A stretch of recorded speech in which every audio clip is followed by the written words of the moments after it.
Good morning दोस्त। आइए देखते हैं ये मॉडर्न हिस्ट्री का वीडियो 2 है, मतलब क्लास 2 है ये। देखिए कल हमने देखा था कि कौन सी कंपनी कब आई है, ठीक है ना। आज हम समझते हैं उन कंपनी को, थोड़ा थोड़ा बारी बारी से देखते हैं, फिर अंततः पढ़ना तो हमें अंग्रेजी शासन और उससे जो भी संघर्ष हुए हैं उससे है। तो पहले ये समझते हैं कि कौन सी कंपनी आई तो क्या क्या काम की, थोड़ा बहुत तो कुछ ना कुछ देखना पड़ेगा ना, ओवरव्यू दोस्त। तो सबसे पहले पुर्तगाली आई थी। आपको पता है कल हमने बताया था पुर्तगाली जो आए तो वो हेनरी के नेतृत्व में आए। वहाँ का राजा उस वक्त हेनरी थे और उन्होंने इस चीज़ को बढ़ावा दिया कि आप जाइए किसी देश को खोजिए, वहाँ पे मसाला का व्यापार कीजिए, बस्तर का व्यापार कीजिए। तो इसीलिए इनको द नेविगेटर कहा गया, ठीक है। तो पहला जो हेनरी के नेतृत्व में, देखिए कल जो देख रहे थे वास्को डिगामा, फिर पेड्रो अल्वारेज, ये लोग जो आए थे ये 2 दफ़ा आए थे। एक तो 1498 में, एक 1502 में, और ये एक ही बार आए थे 1500 में।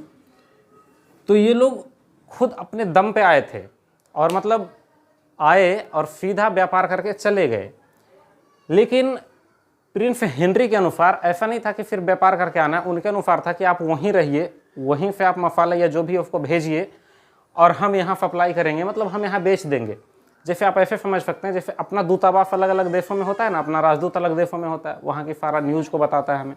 तो ऐसे ही इनका दूतावास से मतलब नहीं था, इनका 2 व्यापारिक केंद्र से मतलब था कि आप भारत जाइए, वहाँ एक व्यापारिक केंद्र स्थापित कीजिए और वहाँ से आप सामान को भेजिएगा और हम यहाँ पुर्तगाल में बेच देंगे। ये कहना था पुर्तगाल के राजाओं का। अच्छा, तो इसके तहत कहीं भी भेजिएगा, किसी भी देश में भेजिएगा तो वहाँ एक प्रधान नियुक्त करके भेजना पड़ेगा जो उस क्षेत्र में उस फैक्ट्री का कारभार शासन प्रशासन को देखे।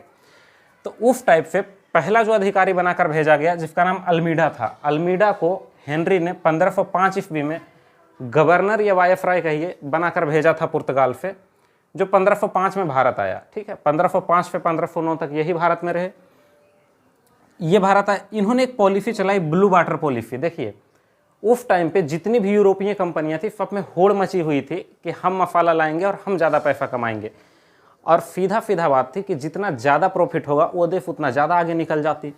तो पूरे यूरोपीय कंपनी में या पूरे यूरोपीय देशों में इस बात की होड़ लगी हुई थी कि हम आगे निकलेंगे, हम आगे निकलेंगे।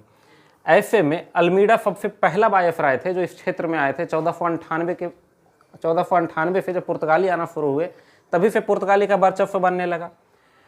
तब क्या हुआ कि 1505 में आए तो इन्होंने ब्लू वाटर पॉलिसी चलाई। ये ब्लू वाटर पॉलिसी क्या था? ये ब्लू वाटर पॉलिसी था कि हिंद महासागर और अरब सागर के क्षेत्र में, मतलब ये जो कोचीन वाला एरिया, भारत के दक्षिण पश्चिम का भाग जो है, इस क्षेत्र से जो अरब सागर या हिंद महासागर से जो भी बेड़ा पार हो, जो भी जहाज पार हो, उस पर हमारा नियंत्रण हो, मतलब समुद्री क्षेत्र पे हमारा अधिकार हो। ये काम अल्मीडा ने किया। इस पॉलिसी को ब्लू वाटर पॉलिसी नाम दिया। ऐसे याद रखेंगे, पानी का रंग ब्लू होता है, मतलब बोलते हैं ना समुद्र का पानी का रंग ब्लू होता है, नीला होता है, तो इसी से ब्लू वाटर पॉलिसी याद रखेंगे। हिंदी में भी इसको ब्लू वाटर पॉलिसी लिख के देता है, ठीक है। दूसरा वायसराय अल्बुकर्क थे। ये अल्मीडा से थोड़ा एक्स्ट्रा थे, मतलब एक वर्जन एडवांस थे ये। देखिए इनका शासनकाल 1509 से 15 तक रहा। इनका शासनकाल उतना इंपॉर्टेंट नहीं है, ये शासनकाल बहुत ज़्यादा नहीं पूछता है, ठीक है ना, इनके कामों को पूछता है। अल्बुकर्क को ही वास्तविक संस्थापक कहा जाता है। देखिए अगर संस्थापक पूछे तो आंसर अल्मीडा होगा कि पुर्तगाली कंपनियों को भारत में स्थापित किसने किया? अल्मीडा। देखिए दोनों 2 बात है। पुर्तगाली कंपनी की स्थापना, हम बोले थे कंपनी की स्थापना जरूरी नहीं भारत में हुई हो, तो उस कंपनी की स्थापना 1498 में ही हो गई थी, ये पुर्तगाल में ही हुई थी। लेकिन भारत में पुर्तगाली कंपनी की स्थापना अल्मीडा ने 1505 ईस्वी में की, ठीक है, क्लियर है। अल्बुकर्क दूसरे वायसराय थे, इन्हीं को वास्तविक संस्थापक कहा जाता है क्योंकि इन्होंने बढ़ावा दिया। देखिए ये कंपनी को स्थापना कर दिए पर राजधानी वगैरह कुछ भी नहीं थी इनके पास, लेकिन अल्बुकर्क ने कोचीन को राजधानी बनाया। कल पढ़े थे पहली फैक्ट्री भी इन्होंने कोचीन में ही लगाए थे, तो राजधानी कोचीन को बनाया। 1505 ईस्वी में इनका झगड़ा हो गया। देखिए ये बहमनी साम्राज्य जो था, मध्यकालीन भारत में जो पढ़ते हैं बहमनी साम्राज्य, तो बहमनी 5 भागों में टूट गया था। बीजापुर, बरार, बीदल, गोलकुंडा, ऐसे टूट गया था।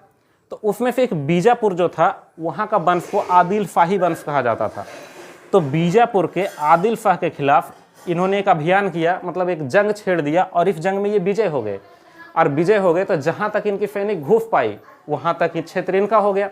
तो देखिए बीजापुर का क्षेत्र जो था ऊपर से महाराष्ट्र तरफ से था, जो बहमनी थी वो महाराष्ट्र के रीजन में थी, और ये लोग कोचीन तरफ से हमला कर रहे थे। मतलब अगर इंडिया का मैप देखिए तो इधर महाराष्ट्र है, इधर कर्नाटका है, तो इधर से ये लोग हमला कर रहे थे। तो यहाँ का थोड़ा सा नीचे से अभियान किया, और ये थोड़ा सा क्षेत्र जो जीता ये गोवा था, तो इन्होंने गोवा को जीत लिया। ये 1510 ईस्वी में हुई। देखिए राजधानी कोचीन को बनाया और गोवा को इन्होंने जीत लिया। ठीक है, इन्होंने विवाह नीति चलाई। पहले अल्मीडा ने ब्लू वाटर पॉलिसी चलाया था, मतलब ये ताकत की दम पे कि हम यहाँ जितना भी जहाज जाएगा उस पर हमारा नियंत्रण होगा। अल्बुकर्क ने विवाह नीति चलाई। इनका एक ही दिमाग में था कि भारतीय जो महिलाएं हैं इनसे अगर पुर्तगालियों का वैवाहिक संबंध स्थापित कर देते हैं तो देखिए 3 चीज़ की प्रचार हो जाती है। एक तो गॉड की, ईसाई धर्म मानने लगेंगे, सीधा सीधे धर्म से बात है। एक हमें संपत्ति मिल जाएगा, जो चीज़ यहाँ से खरीद के ले जाना पड़ता है यहाँ पे उपजा के ले जाएंगे। जैसे किसी अगर जमींदार के घर में शादी हो गई तो अभी अच्छी बात है, सारा ज़मीन पे जो भी चीज़ उपजेगा उसमें कोई मतलब ऐसा तो रहता नहीं है इंडिया में, खास करके ये चीज़ का उन्होंने फ़ायदा उठाया। तो संपत्ति और ग्लोरी, एक प्रतिष्ठा। देखिए ये संपत्ति और धर्म ये इंडिया से संबंधित था, और ये प्रतिष्ठा जो थी, जो 3G पैकेज में ये जो प्रतिष्ठा थी ये यूरोप में थी। कि यूरोप में प्रतिष्ठा की होड़ मची हुई थी कि हम आगे या तुम आगे, तो ये भी मिल जाती उसे। तो 3G पॉलिसी इनकी थी, जिसके तहत विवाह नीति को इन्होंने चलाया, और 1510 ईस्वी में गोवा को जीता था। इससे पहले राजधानी कोचीन को बनाया था। ये काम अल्बुकर्क के थे। ठीक है, इसके बाद एक और वायसराय इंपॉर्टेंट है जिसको हमें थोड़ा सा देखना है, नीनो डी कुन्हा। एक ये वायसराय बने, ये तीसरे नहीं, ये आगे के वायसराय थे। ठीक है, लेकिन इनका एक काम इंपॉर्टेंट है इसलिए पढ़ देते हैं। ये जो यहाँ पे गोवा को जीता था, तो अल्बुकर्क ने गोवा को केवल जीता, और इसी गोवा को नीनो डी कुन्हा ने राजधानी बना लिया। ठीक है ना, पहले कोचीन राजधानी थी अल्मीडा की, अल्बुकर्क ने गोवा जीता लेकिन राजधानी कोचीन थी, नीनो डी कुन्हा ने राजधानी गोवा बनाया। 1535 ईस्वी में नीनो डी कुन्हा के ही नेतृत्व में दीव को जीता गया। दमन एंड दीव पढ़ते हैं ना, तो दीव को जीता गया 1535 में। इसलिए पूछते हैं क्योंकि ये पुर्तगाली के ही कब्जे में थे। 3 इंपोर्टेंट जगह था जो पुर्तगाली के कब्जे में थे, गोवा, दमन एंड दीव। तो गोवा 1510 में जीता गया, दीव को 1535 में जीता गया, और किसी और वायसराय के शासनकाल में, वो उतना इंपॉर्टेंट नहीं है, 1559 ईस्वी में दमन को जीता गया। बस इतना याद रखेंगे, दमन को 1559 ईस्वी में जीता गया। और ये जो तीनों पुर्तगाली के शासन में थे, गोवा, दमन एंड दीव, इस तीनों को 1961 में आज़ाद किया गया। मतलब सबसे बाद में, लास्ट में यही आज़ाद हुआ मेरे दोस्त। सबसे पहले भारत जब 1947 में आज़ाद हुआ तो गोवा, पौंडीचेरी, दमन एंड दीव ये सब हमारे पास नहीं था। पौंडीचेरी फ्रांस से 1954 में लिया गया। अभी फ्रांसीसी पढ़ेंगे तो ये बात देखेंगे। लेकिन गोवा, दमन और दीव सबसे लास्ट में यही भारत से आज़ाद हुए, मतलब भारत में आज़ाद हुए 1961 ईस्वी में। ठीक है, इस डेट को याद रखेंगे। ठीक है, पुर्तगाली का इतना छोटा मोटा ओवरव्यू है, इसको याद रखना है, ध्यान में रखना है। ठीक है, थोड़ा सा डच का पढ़ते हैं। डच का बस इतना सा ही है, छोटा सा ओवरव्यू है, इसने बहुत कुछ नहीं किया। इसलिए नहीं किया, ये डच जो थे ये कार्नेलियस हाउटमैन के नेतृत्व में आए थे। तो पहला जो वायसराय होगा कौन होगा? Cornelius Houtman. ठीक है, वायसराय बोलिए, गवर्नर बोले। ये पहले इंडिया में नहीं आए। जैसे कोलंबस इंडिया को खोजते खोजते अमेरिका पहुंच गया, ये वैसे इंडोनेशिया पहुंच गए। तो इंडोनेशिया में भी मसाला बहुत ज़्यादा होता है, तो मसाला का व्यापार पहले से ही इंडोनेशिया से चल रहा था। तो उसके बाद ये भारत आए। जब भारत आए तो यहाँ उन्होंने देखा कि यहाँ सूती का वस्त्र का बहुत ज़्यादा प्रचलन है, तो इन्होंने कपड़ा को ज़्यादा महत्व दिया, वस्त्र को ज़्यादा महत्व दिया। तो पूछा जाता है कि कौन सी ईस्ट इंडिया कंपनी थी जिन्होंने कपड़े को ज़्यादा महत्व दी? तो डच ईस्ट इंडिया कंपनी भारतीय कपड़ा को महत्व दी थी। ठीक है, उसके बाद डच कोई प्रमुख कार्य नहीं कर पाए। इतना तो पता था, डच ही एक ऐसी कंपनी थी जिसकी कंपनी की जो स्थापना थी वो यहाँ आने के बाद हुई थी। ठीक है, बस इतना सा कल ही पढ़ चुके हैं। इसका जो सफाया हुआ 1959 में, 1959 में एक बेड्रा का युद्ध होता है। बेड्रा का युद्ध याद रखेंगे, इस युद्ध का नाम डच और अंग्रेज के बीच होता है। इसमें डच हार जाता है और डच का भारत से पूरी तरह से सफाया हो जाता है। 1959 के, 1959 लिख दिए मेरे दोस्त, बेड्रा का युद्ध हुआ। ये नाम याद रखेंगे मेरे दोस्त, बेड्रा का युद्ध। इस बेड्रा का युद्ध में जो डच और अंग्रेज के बीच लड़ा गया, डच की हार हो गई दोस्त। और डच की हार ही नहीं हुई, इसी युद्ध के बाद डच का बोरिया बिस्तर सब समाप्त हो गया इंडिया से, और डच चले गए। यहीं पे डच का पूरा फाइल एंड हो गया। तो हमने 2 लोगों का फाइल एंड कर दिया, एक पुर्तगालियों का और एक डचों का। आइए इसको रिवाइज करते हैं। देखिए, पुर्तगाली के राजा प्रिंस को द नेविगेटर कहा जाता था। अल्मीडा पहले वायसराय थे, ब्लू वाटर पॉलिसी। अल्बुकर्क वास्तविक संस्थापक, गोवा को जीता बीजापुर से, विवाह नीति। नीनो डी कुन्हा उसी गोवा को जिसको अल्बुकर्क ने जीता था राजधानी बना दिया। 1535 में दीव को जीता और 1559 ईस्वी में एक अलग शासक ने दमन को जीत लिया।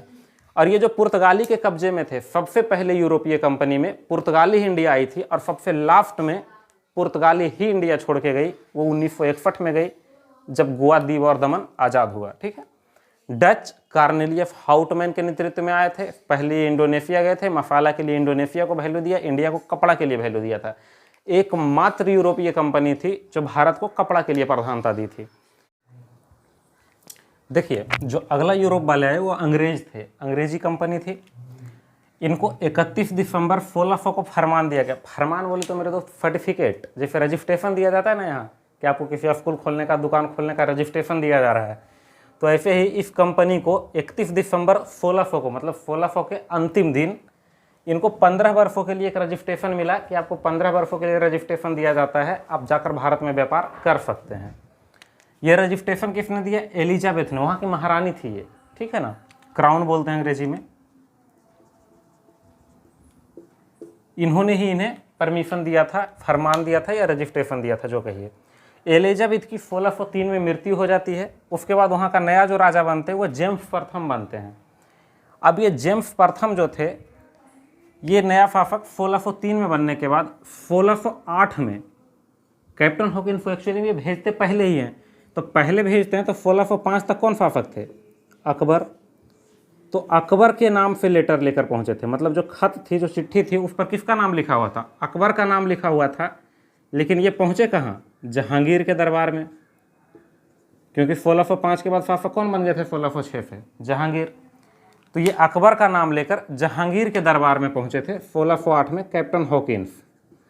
कभी कभी पूछता है, जैसे और भी कंपनियां का, डच का या पुर्तगाली का, पूछ रहा था कि पहला वायसराय कौन थे, तो इसे इसका भी पूछता है कि अंग्रेजों का पहला वायसराय कौन थे, तो फिर कैप्टन हॉकिंस ये सही आंसर है। ठीक है ना, कैप्टन हॉकिंस टिक करेंगे, यही पहला वायसराय थे। जिसके बाद में ऐसे याद रखेंगे कि गुफा गया होगा, हालांकि ऐसा नहीं हुआ था कि अकबर का नाम लेके जहांगीर के दरबार में पहुंचे थे तो जहांगीर गुफा हो गए थे, ऐसा कोई बात नहीं थी। लेकिन ऐसे दिमाग में रखेंगे कि ये गुफा गया था, तो अगला जो आदमी जाएगा वो रोते हुए जाएगा, तो सर थॉमस रो, इनका नाम में ही रो लगा हुआ है।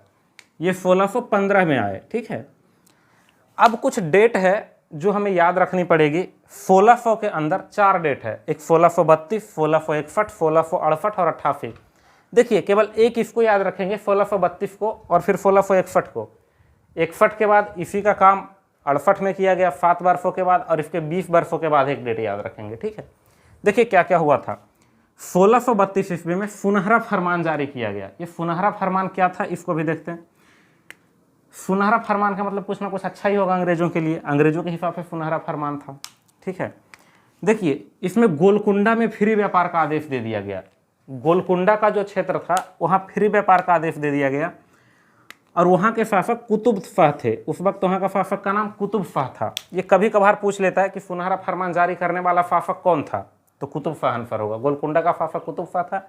किस रीजन में जारी किया गया? गोलकुंडा में जारी किया गया। कब जारी किया गया? 1632 में जारी किया गया। ठीक है। अगला डेट इंपॉर्टेंट है, 1661। इस टाइम पे क्या होता है? इस टाइम पे पुर्तगाल की एक राजकुमारी होती है जिसका नाम कैथरीन होता है, और ब्रिटेन के राजा का नाम चार्ल्स द्वितीय होता है। इन दोनों की विवाह हो जाती है, वैवाहिक संबंध स्थापित हो जाती है। और इसी में चूंकि पहले से बम्बई पुर्तगाल के पास था, पुर्तगाल के हाथों में बम्बई का कमान था, तो इसी शादी के दौरान पुर्तगाल ने दहेज के रूप में ब्रिटेन को बम्बई दहेज में दे दी। मतलब पूरा शहर, पूरा बम्बई, अभी जो मुंबई है उस वक्त बम्बई कही जाती थी, दहेज में ब्रिटेन के हवाले कर दिया गया।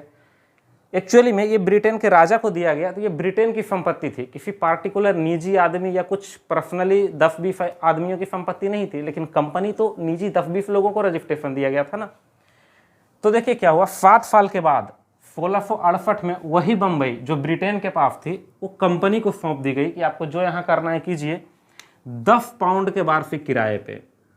जैसे आप ही को रजिस्ट्रेशन मिलता है तो उसका कुछ ना कुछ शुल्क पे करना पड़ता है, कुछ ना कुछ किराया पे करना पड़ता है ईयरली। तो वैसे ही ईयरली वार्षिक रूप से बम्बई के लिए कंपनी ब्रिटेन को 10 पाउंड का किराया देती थी। ठीक है, ये काम 1668 में हुई। अगला डेट इससे 20 साल बाद 1688 में याद रखेंगे। तब क्या हुआ था, औरंगजेब जो था सर जॉन चाइल्ड को रगेद दिया, मतलब खदेड़ दिया धर के। इस दोनों में झगड़ा हुआ तो सर जॉन चाइल्ड की हार हो गई, जो कि अंग्रेजी शासक थे उस वक्त। देखिए, ना वायसराय ना गवर्नर, कुछ तो ऐसा नाम था नहीं, तो अंग्रेजों का प्रधान थे ये सर जॉन चाइल्ड। तो इनको थूर दिया औरंगजेब ने, ठीक है ना। लेकिन थूरने के बाद इनको भगा नहीं दिया गया, ये फिर हाथ पैर जोड़े कि हम आपका अधिकार क्षेत्र में नहीं जाएंगे, अपना व्यापार ही करेंगे। तब जाकर फिर से इन दोनों के बीच संधि हो जाती है। ठीक है, तो क्वेश्चन आता है कि औरंगजेब ने किस अंग्रेजी शासक को हराया था? सर जॉन चाइल्ड को। क्या हराने के बाद बाहर कर दिया? नहीं, बाहर कर देते तो अंग्रेज शासन ही नहीं कर पाते, संधि हो गई थी। कब हराया? 1688 में। ये डेट याद रखेंगे। उसके बाद डेट आता है 1717 में। आपको पता होगा ये उत्तर मुगल काल चल रहा था। जब जब औरंगजेब की मृत्यु हो जाती है तो उसके बाद में उत्तर मुगल काल, मुगलों का पतन शुरू हो जाता है। ऐसे दौर में 1717 में जो शासन थे उसका नाम था फर्रुखसियर, इन्हीं का शासन चल रहा था। फर्रुखसियर ने एक शाही फरमान जारी किया। अच्छा, शाही फरमान जारी कीजिएगा तो किसी के द्वारा भेजवाइएगा ना अंग्रेजी शासक को कि हाँ आपके लिए हम कोई फरमान, कोई रजिस्ट्रेशन दे रहे हैं।